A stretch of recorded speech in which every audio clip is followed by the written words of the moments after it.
இன்றைக்கி செவ்வாய்க்கிழமை ஆயிடுச்சு. என்ன சமையல் பண்ணுறதுன்னு தெரியலை.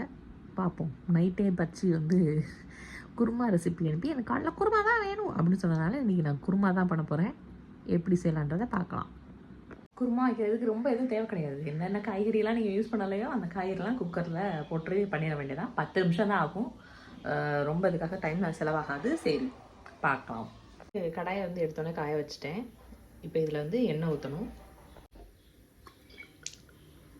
ஃபஸ்ட்டு நல்லா எண்ணெய் ஊற்றிட்டு கொஞ்சம் போதும், ஏன்னா அரைக்கிற சாமான்களை வந்து வதக்கிறது மட்டும்தான். இப்போ வதக்க போகிறோம். பெரிய வெங்காயம், தக்காளி, பச்சை மிளகா, இஞ்சி, பூண்டு. ரொம்ப காரம் வேணும் அப்படின்னா 2 பச்சை மிளகா கூட நீங்கள் யூஸ் பண்ணிக்கலாம்.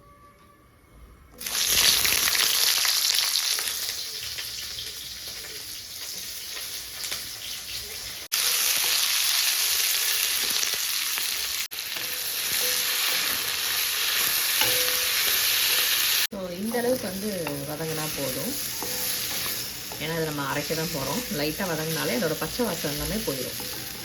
தேவையான காயின்னு பார்த்தீங்கன்னா எப்பயும் போல் பீன்ஸ், கேரட், பொட்டேட்டோ, உருளைக்கிழங்கு சேர்த்துக்கலாம். பச்சை பட்டாணி கிடைச்சாலும் ஆட் பண்ணிக்கலாம்.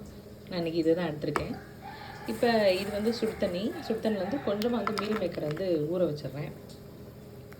இது ஒரு 2 நிமிஷம் அதில் ஊறினதுக்கப்புறம் நல்லா கழுவி எடுத்துக்கணும். ஓரளவுக்கு ஆறிடுச்சு. இதை வந்து அரைச்சிடலாம். ஸோ காய் வதக்கின அதே கடாயிலேயே இப்போ குருமாவே நம்ம வச்சிடலாம். அடுப்பு பற்ற வச்சாச்சு.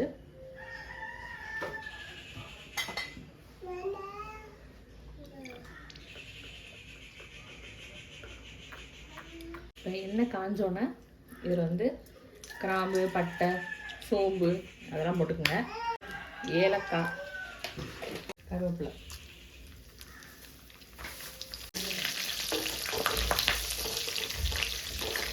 இதில் வந்து நம்ம எடுத்து வச்ச காயை வந்து சேர்த்துடணும்.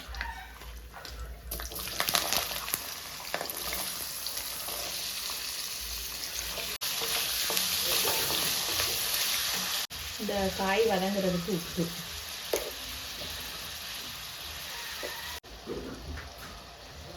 இப்போ இதிலே மீல் மேக்கர்,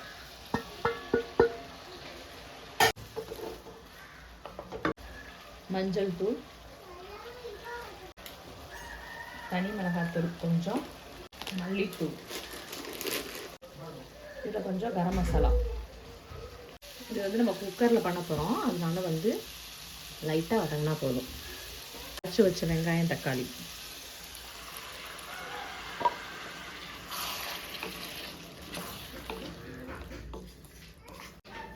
கொஞ்சமாக தண்ணி, அதில் தேங்காய், கசகசா, சோம்பு 3 பேஸ்ட் மாதிரி அரைச்சி ஊற்றணும்.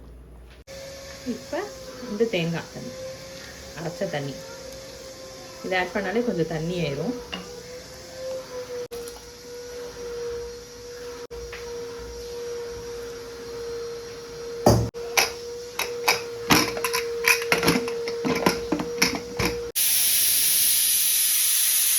விசில் அடிச்சிருச்சு.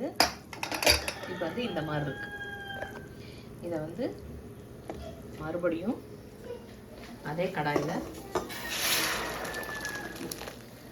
உள்ளே போட்டு கொஞ்சம் நேரம் வதக்க விட்டுருங்க.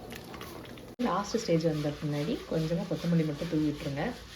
சப்பாத்தி, பூரி, சாதம் எல்லாத்துக்குமே வந்து இது நல்லாயிருக்கும். இப்போ ஓரளவுக்கு வந்து இது வந்து எண்ணெய் பிரிஞ்சு வரணும். பார்த்தாலே தெரியுதா, எண்ணெய் பிரிஞ்சு வந்துருக்கு. இந்த குருமா கருமாலாம் நம்மளுக்கு பிடிக்காது. இது இந்த காய்ச்சோட ஃபேவரட் தான். அவங்க அம்மா பண்ணுற மாதிரியே வேணுமா, அதனால் அடித்து குழப்பி விட்டுருக்கேன். நம்மளாம் சப்பாத்தி பூரி சாப்பிட்டா தானே இந்த குருமானா சாப்பிட்றதுக்கு. அவ்வளோதான். இது வந்து மட்டன் குழம்பு டேஸ்ட்டில் இருக்கும். மட்டன் போட்டும் நீங்கள் இந்த மாதிரி பண்ணலாம், நல்லாயிருக்கும். ஆல்மோஸ்ட் காய்கறி எல்லாமே வெந்துருச்சு. குருமா ரெடி.